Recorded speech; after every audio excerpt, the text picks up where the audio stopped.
IPO में invest करने से पहले कंपनी को समझना और जिस सेक्टर में कंपनी काम करती है उसे समझना दोनों जरूरी है। आज के वीडियो में मैं इस आईपीओ का डिटेल्ड एनालिसिस करूंगा। आईपीओ के रिस्क फैक्टर्स को समझेंगे, कंपनी कहां पैसा लगाती है, कहां से कमाती है, इंडस्ट्री का स्कोप क्या है। चैनल पर नए आए हो तो चैनल को सब्सक्राइब कर लो, क्योंकि मैं इन्वेस्टमेंट, टैक्सेशन एंड फाइनेंस के इंटरेस्टिंग टॉपिक्स पर वीडियो बनाता हूं। यहां आपको काफी कुछ सीखने को जरूर मिलेगा।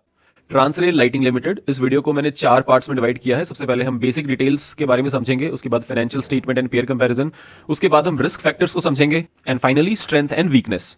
आईपीओ 19 दिसंबर को ओपन होगा और इसमें फ्रेश इशू भी है एंड ऑफर फॉर सेल भी है। फ्रेश इशू मतलब कंपनी फ्रेश शेयर्स को इशू करेगी 400 करोड़ के, एंड ऑफर फॉर सेल का मतलब है जो एग्जिस्टिंग प्रमोटर्स हैं, जो एग्जिस्टिंग शेयर होल्डर्स हैं, वो सेल करेंगे अपनी होल्डिंग्स, अपने शेयर्स को सेल करेंगे और निकल जाएंगे। टोटल कितने शेयर्स को सेल किया जाएगा? That is 1 crore plus shares को सेल किया जाएगा। शेयर की फेस वैल्यू है INR 2 रुपीज। आईपीओ कैलेंडर एक बार समझ लेते हैं। 19 दिसंबर को आईपीओ इश्यू होगा, 23 को क्लोज हो जाएगा, अलॉटमेंट 24 को होगा, रिफंड 26 को हो जाएंगे, शेयर्स आपके डीमेट अकाउंट में भी 26 को ही आ जाएंगे एंड 27 दिसंबर को लिस्टिंग होगी। राइट, अब जो OFS है, ऑफर फॉर सेल है, वो पैसा तो प्रमोटर्स लेके निकल जाएंगे और जो फ्रेश इशू है वो पैसा कहां कंपनी लगाएगी ये जानना बहुत जरूरी है। Right, so the first point is funding incremental working capital requirement. देखिए, ट्रांसरेल ये कंपनी एक इंफ्रास्ट्रक्चर बेस्ड कंपनी है, तो यहां पे वर्किंग कैपिटल की बहुत रिक्वायरमेंट होती है। आगे डिटेल में भी हम देखने वाले हैं। Funding capital expenditure of the company, कुछ कैपिटल एक्सपेंडिचर्स भी हैं, and then general corporate purpose. General corporate purpose यानी जो बचा खुचा पैसा है वो आपका इस पर्पस में यूज हो जाएगा, कोई स्पेसिफिक पर्पस नहीं होता है। इस कंपनी के बारे में थोड़ा समझ लेते हैं कि क्या कंपनी काम करती है। कंपनी 2008 में इनकॉर्पोरेट हुई थी और engineering and construction based company है। जैसा कि नाम में ही मेंशन्ड है, ट्रांसरेल लाइटिंग सिस्टम, तो ये power transmission and distribution and manufacturing of latest structures, conductors and monopoles में डील करती है। यह है कंपनी की वेबसाइट और उसके होम पेज पे आप देख सकते हैं इनकी प्रोजेक्ट्स किस तरह के ये वर्क्स में डील करते हैं, ओवरऑल कैसा इनका ऑफिस है, कैसे इनकी मैन्युफैक्चरिंग सेटअप है। सो इससे हमें काफी कुछ आइडिया मिलता है कंपनी किस तरह का काम करती है। सो यहाँ पे company power transmission and distribution, इसके अलावा railways, civil construction and pole and lighting, इन एरियाज में ओवरऑल काम करती है। सो अभी तक company overall 200 power transmission and distribution projects को डिलीवर कर चुकी है। ओवरऑल 58 कंट्रीज में ये काम करती है, including Bangladesh, Kenya, Tanzania etcetera etcetera. So as of June company ने 34,654 CKM ट्रांसमिशन लाइंस कंप्लीट की हैं, 30,000 CKM डिस्ट्रीब्यूशन लाइंस कंप्लीट की हैं। एज ऑफ 30 जून कंपनी के 114 एम्प्लॉयज सिर्फ डिजाइन एंड इंजीनियरिंग टीम में काम करते हैं। सो ओवरऑल हम समझ पा रहे हैं कि किस टाइप का कंपनी का नेचर ऑफ वर्क है। तो थोड़ा और इनका काम समझते हैं। Supply as well as design, engineering, procurement and construction of transmission lines and distribution lines, जो आपकी पावर ट्रांसमिशन की लाइंस बिचती हैं। सिविल कंस्ट्रक्शन रिलेटेड वर्क, जैसे कि आपके bridges, tunnels, elevated roads etcetera. Poles and lighting, जैसे यहाँ पे कुछ जो इन्होंने एग्जांपल्स दिए हैं, Mumbai trans harbour link, M Chinnaswamy cricket stadium in Bengaluru, तो काफी हैवी इनके जो प्रोजेक्ट्स हैं वो है। रेलवे सर्विसेज ये प्रोवाइड करते हैं, रेलवेज में overhead electrification, signalling, telecommunication services, अर्थ वर्क, तो इस टाइप का इनका बहुत ही इंफ्रास्ट्रक्चर हैवी बेस्ड काम है। सो ये इंडस्ट्री काफी कैपिटल इंटेंसिव है। इनकी ओवरऑल प्रेजेंस देखिए, ग्लोबली भी इनकी प्रेजेंस है और इंडिया में भी ऑलमोस्ट हर स्टेट में इनकी प्रेजेंस है। टोटल ये 4 सेक्टर्स में काम करती है, तो यहाँ पे आप बिजनेस वर्टिकल वाइज इस ग्राफ के थ्रू आप समझ सकते हैं कि कौन से स्टेट में इनके क्या क्या प्रोजेक्ट्स हैं। अब बात करते हैं मेन मुद्दा, जो कि हमारी फाइनेंशियल स्टेटमेंट्स। क्या कंपनी का रेवेन्यू हुआ है अभी तक? तो देखिए, total revenue as of 31 March 2014, total revenue 41,000, ये सारे नंबर्स मिलियंस में है। सो 41,000 मिलियंस, एंड देन इससे पिछले साल 31,000 और उससे पहले 23,000। अगर मैं बात करूं जून 30 24 की, तो यहां पे मुझे 9,000 टोटल इनकम दिखाई दे रही है, और ये एज ऑफ जून 30 है, मतलब अप्रैल मई जून, ये 3 महीने की इनकी इनकम है। अगर 3 महीने की 9,000 है और मैं इसको एक बार के लिए एक्स्ट्रापोलेट करके समझने की कोशिश करूं, तो 3 महीने की ऑलमोस्ट 9,000, तो कहीं ना कहीं ये पूरे साल भर का जो नंबर बैठता है वो करीब करीब 4 टाइम्स 9, 36, 40, इस रेंज में इनकी टोटल सेल्स बैठती है।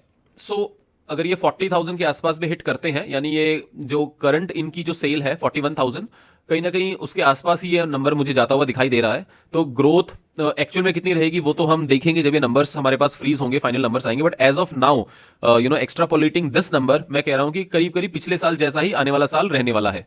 इसके कंपैरिजन में इससे पिछले साल काफी अच्छी ग्रोथ देखने को मिली है, ऑलमोस्ट 10,000 मिलियंस, और उससे पहले भी मुझे करीब करीब 8,000 मिलियन की यहाँ पे इंक्रीमेंट देखने को मिल रहा है। अब मेन चीज जिसके लिए कोई भी कंपनी वर्क करती है, प्रॉफिट्स, प्रॉफिट एंड लॉस। अगर आप देखें तो लास्ट लाइन में आप देखिए प्रॉफिट फॉर द ईयर क्या रहा है। So profit for the year आपका पिछले साल का प्रॉफिट रहा है 2,000 मिलियंस। करोड़ में बात करो तो 233 करोड़, कंपैरेटिवली ये आपका 1,000 मिलियन था पिछले साल। तो देखिए डबल हो गया है प्रॉफिट यहाँ पे। लेकिन इनकम डबल नहीं हुई है, यानी इनकम यानी कि जो सेल्स है, टोटल इनकम डबल नहीं हुई है, लेकिन यहां पे मुझे प्रॉफिट डबल होता दिखाई दे रहा है। इसका एक ही रीजन हो सकता है कि compare to last year company के जो एक्सपेंसेस हुए हैं कंपैरेटिवली कम हुए हैं। देखिए लास्ट ईयर आपने 31,000 का रेवेन्यू बुक किया है और आपके एक्सपेंस ही 30,000 है, राइट। और इस बार आपने 41,000 का रेवेन्यू बुक किया है और आपके एक्सपेंसेस 38,000 है, राइट। तो आपके जो इनकम है वो तेजी से बढ़ रही है और जो एक्सपेंसेस है उतनी तेजी से नहीं बढ़े हैं, इसलिए आप देख पा रहे हैं जो पैट है ये ऑलमोस्ट डबल हो गया है। और जो आपका अभी तक का जून महीने का जो पैट है ये है आपका 517 यानी 51 करोड़, और ये 3 महीने का 51 है, तो मैं मान के चलूं कि 12 महीने का कितना होगा, एक ओवरऑल एक अंदाजा जरूर मिल जाता है। तो मोटा मोटी 200 करोड़ के आसपास का, राइट। तो ये नंबर कहीं ना कहीं पिछले बार के नंबर के जितना ही मुझे दिखाई दे रहा है। सो ओवरऑल मुझे कोई यहाँ पे बहुत ज्यादा ग्रोथ मुझे नंबर्स के बेसिस पे उतनी नहीं दिखाई दे रही है कंपेयर टू जो मैंने पिछले सालों में देखा है, राइट। सो पिछले सालों में प्रॉफिट आपका 2 साल में ही 3 गुना हो चुका है, 647 से लेके 2300 तक आपका प्रॉफिट आ चुका है, which is almost 3 to 4 times मैं यहां पे कह सकता हूं। लेकिन आने वाले टाइम में मुझे उतना बड़ा नंबर नहीं दिख रहा है। चलिए अब मैं आगे बढ़ता हूं। सो सबसे पहले जो आपके प्रॉपर्टी प्लांट एंड इक्विपमेंट है, बेसिकली जो आपकी मशीनरी है, जो आपके प्लांट है, फैक्ट्री है, इक्विपमेंट्स हैं, वहां पे आप देखेंगे तो 3200, उसके बाद 3600 एंड देन 3400, थोड़ा यहां पे डिप आया है 3600 से 3400, और उसके बाद एज ऑफ 30 जून ये नंबर आपका 3500 पे है, राइट। सो कहीं ना कहीं थोड़ा स्टेबल सा ही नंबर है, कोई बहुत ज्यादा यहाँ पे मुझे इंक्रीज नहीं दिख रहा है एसेट्स में।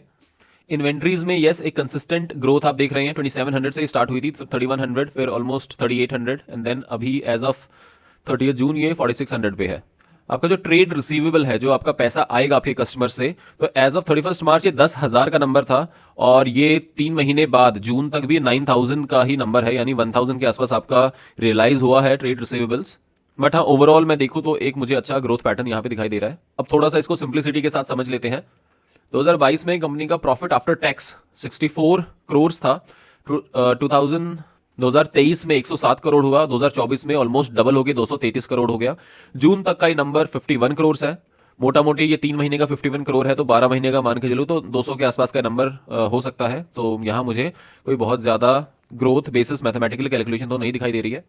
थोड़े और केपीआईज देख लेते हैं। आरओसीई 18.27% है, रिटर्न ऑन कैपिटल एम्प्लॉयड ठीक ठाक नंबर है, लेकिन यहाँ पे पैट मार्जिन 3.5% है, क्योंकि इंफ्रास्ट्रक्चर सेक्टर में कंपनी काम कर रही है, तो यहाँ पे जनरली बहुत तेज, बहुत बड़े प्रॉफिट मार्जिन नहीं होते हैं, बट 3.5 एक बहुत ही एवरेज, बहुत ही नॉर्मल सा पैट मार्जिन है। डेट टू इक्विटी 0.78 ठीक ठाक है। अब इसको एक बार ना पेयर्स के साथ कंपेयर कर लेते हैं कि सेम सेक्टर में जो कंपनीज काम कर रही हैं, आपकी लिमिटेड कंपनीज काम कर रही हैं, उनके कंपैरिजन में कंपनी की परफॉर्मेंस कैसी है। तो सबसे ऊपर ये आपका ट्रांसरेल लाइटिंग लिमिटेड है। अगेन आप अगर देखें अर्निंग पर शेयर, तो 19 की यहाँ पे अर्निंग पर शेयर है, and compare to all other players ये काफी अच्छी यहाँ पे परफॉर्मेंस है, एक्सेप्ट केपीआई लिमिटेड। इसके अलावा नैव आपकी नेट एसेट वैल्यू भी 86.79 पे है, यानी ओवरऑल आप देख सकते हैं केईसीएन केपीआई से तो थोड़ी कम है, बट स्किपर से, पटेल से और बजेल प्रोडक्ट्स लिमिटेड से ये बेहतर दिखाई दे रही है। सो रिस्क फैक्टर्स को अब एनालाइज करते हैं। इन्वेस्टिंग का पहला प्रिंसिपल है कि आपका जो रिस्क है वो मिनिमम होना चाहिए, और रिस्क को हम एनालाइज कर रहे हैं। मैं डायरेक्टली कंपनी के प्रोस्पेक्टस पेज नंबर 31 पर आ जाता हूं। तो चलिए फटाफट से कुछ रिस्क फैक्टर्स देख लेते हैं। कुछ तो ऐसे फैक्टर्स हैं जो कि बहुत कॉमन है इस इंडस्ट्री में, सबके ऊपर वो एप्लीकेबल है, लेकिन कुछ स्पेसिफिक रिस्क फैक्टर्स हैं, उनको हम और डिटेल में एक बार देख लेते हैं। So point number 3, our business is substantially dependent on tenders being floated by government authorities. तो इनका काफी बड़ा बिजनेस गवर्नमेंट अथॉरिटीज और पब्लिक सेक्टर अंडरटेकिंग्स से आता है, और करीब 70% to 82% के आसपास जो बिजनेस है वो इन्हीं सेक्टर से आ रहा है। सो अगर गवर्नमेंट की साइड से कोई डिले या इस तरह की कोई चीज होती है तो इनका बिजनेस इससे इंपैक्ट करेगा। नेक्स्ट पॉइंट पर चलते हैं, जो थोड़ा सा मुझे इंपॉर्टेंट लग रहा है। चलिए point number 6, in the past our books of accounts have been inspected by MCA, which is Ministry of Corporate Affairs, and certain non-compliance have been found। तो क्या क्या non-compliance इन्हें देखने को मिला है। देखिए कुछ पॉइंट्स यहाँ पे मेंशन्ड है, मैंने हाईलाइट भी किए हुए हैं। Failure to calculate impairment of assets recoverable amount from related parties, एक इनका पॉइंट है। 771 मिलियन अपने बैड डेट्स राइट ऑफ किया हुआ है, और कंपनी ने 771 मिलियन बैड डेट को रिकवर करने के लिए लास्ट 2 ईयर्स में कोई स्टेप नहीं लिया है।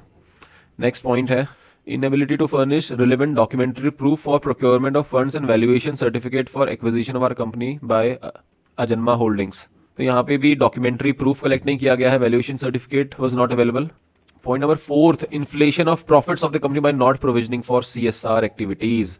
CSR एक्टिविटीज कंपनी को करनी थी, आपने उसके लिए प्रोविजन नहीं बनाया, जिसने आपके जो प्रॉफिट्स थे आपने वो ज्यादा दिखा दिए, और ये आपने किया है 2018 फाइनेंशियल ईयर में। तो थोड़ा वायलेशन यहाँ पे भी है। इसके अलावा कुछ और छोटे छोटे वायलेशंस है। Having large amount of contingent liabilities on account of counter guarantees, claims against companies and disputed statutory liabilities in financial year 18। सो 18 में काफी मुझे यहाँ पे चीजें दिखाई दे रही हैं, हालांकि अभी 2024 है, बट जरूर सेबी ने जरूरी समझा होगा कि इन्वेस्टर्स को इस चीज का पता होना चाहिए, तो उन्होंने मेंशन करवाया है यहाँ पे। सो अकॉर्डिंगली यहाँ पे कुछ कंपाउंडिंग फीस भी कंपनी ने पे की है, 2.13 million has been paid. Okay, so चलिए अब मैं आगे बढ़ता हूँ। 8th point again, we have an outstanding FIR filed by the CBI, Central Bureau of Investigation, Anti-Corruption Bureau, Lucknow Uttar Pradesh, for the Gomti river project. So कुछ CBI से रिलेटेड भी कुछ इंक्वायरीज हैं, और अमाउंट भी मुझे यहाँ पे अच्छा खासा दिखाई दे रहा है, राइट। सो कुछ करप्शन रिलेटेड भी मैटर है जो चल रहा है। Point number 9, in the past company has received a show cause notice from RBI for FEMA non compliance. So foreign exchange currency related भी यहाँ पे RBI की साइड से शो कॉज नोटिस आया हुआ है कंपनी को। ओके, आगे बढ़ता हूं। कुछ लीगल प्रोसीडिंग्स भी चल रही हैं कंपनी के द्वारा और कंपनी के अगेंस्ट, और बाय आवर कंपनी में मैं देख पा रहा हूं 1766 million and against our company में 2359 मिलियन, राइट। तो काफी सब्सटेंशियल अमाउंट है जिसकी लीगल प्रोसीडिंग्स यहां पे चल रही हैं। इसके अलावा जैसे मैंने बताया कि कंपनी के जो ऑपरेशंस हैं वो ओवरऑल वर्ल्ड वाइड ऑपरेशंस हैं, तो यहाँ पे कुछ बताया गया है कि कुछ कंट्रीज में अनरेस्ट, जैसे बांग्लादेश में, और हम करंट सिचुएशन को भी समझ रहे हैं जो बांग्लादेश में चल रही है।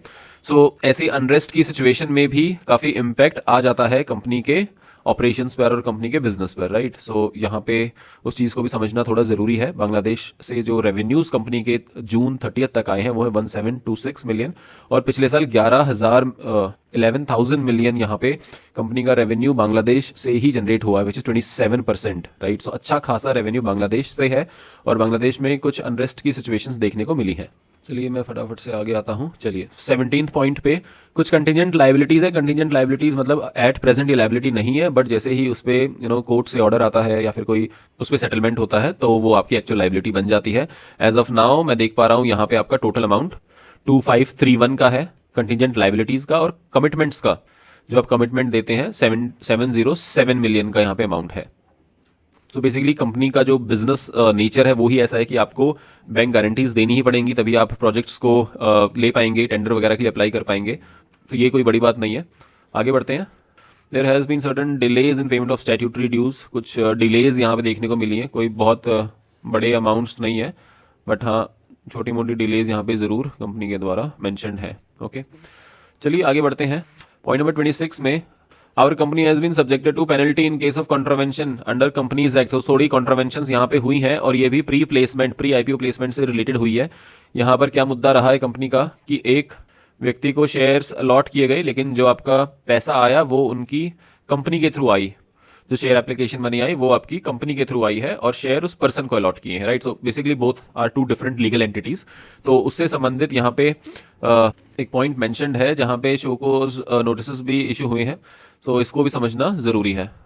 और एक ज्यादा बड़ा पॉइंट नहीं है खैर, बट फिर भी क्योंकि इस इंडस्ट्री में हम काम कर रहे हैं, it's a labour intensive industry, अगर लेबर की किसी हिसाब से स्ट्राइक वगैरह होती है तो वहां पे भी कंपनी के ऑपरेशंस पर असर पड़ता है। एक और थोड़ा नॉन कंप्लायंस रिलेटेड जैसा ही पॉइंट है। Some of the payment challans in relation to the corporate records are not traceable. So company को इंश्योर करना है कि वो अपना जो ऑपरेशनल एक्टिविटीज हैं, जो एडमिनिस्ट्रेटिव टास्क हैं, उन पे एक अच्छी पकड़ बनाए, प्रोफेशनली उन चीजों को मैनेज करे।